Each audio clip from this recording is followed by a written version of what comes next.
The COVID-19 pandemic has had profound effects on most areas of life, but nothing quite matches up to the ways it has altered how we connect to other people. We're humans, we're naturally social creatures. We have the desire to connect, and as connected as our world is digitally these days, I think one thing that most of us experience quickly is that just doesn't cut it. The world of dating has been particularly affected. For many, the pandemic provided an introduction to virtual options like dating apps to connect with potential matches. In general, dating apps have been a primary way to meet people. It's kind of a really easy way to communicate up front what you want and keep safe.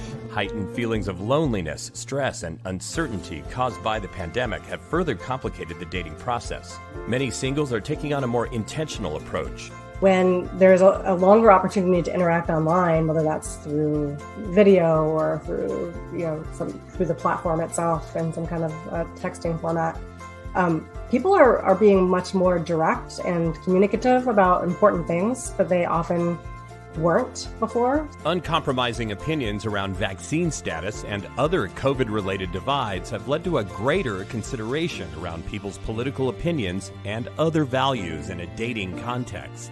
For many of us, we have a heightened sensitivity to political differences these days, and perhaps are even, less open than we might have been a few years ago to someone from a different political background, and that these issues of health and physical safety are piled on top of them is really, really challenging. Post-COVID, it is expected that while virtual dating will continue to play a major role, different strategies will work for different people.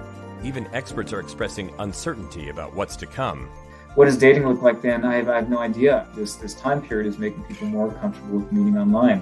So you can imagine that the rate of online dating continues to be very high. You can imagine that people are so starved, for in-person connection that perhaps there's resurgence in meeting other ways. People have realized how convenient it is to date online.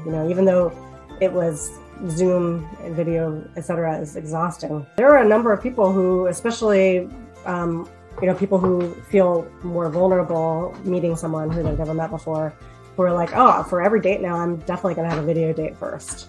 Experts anticipate that when in-person interactions are safer to pursue, there will be a greater interest in slower, meaningful connections with a focus on compatibility and openness.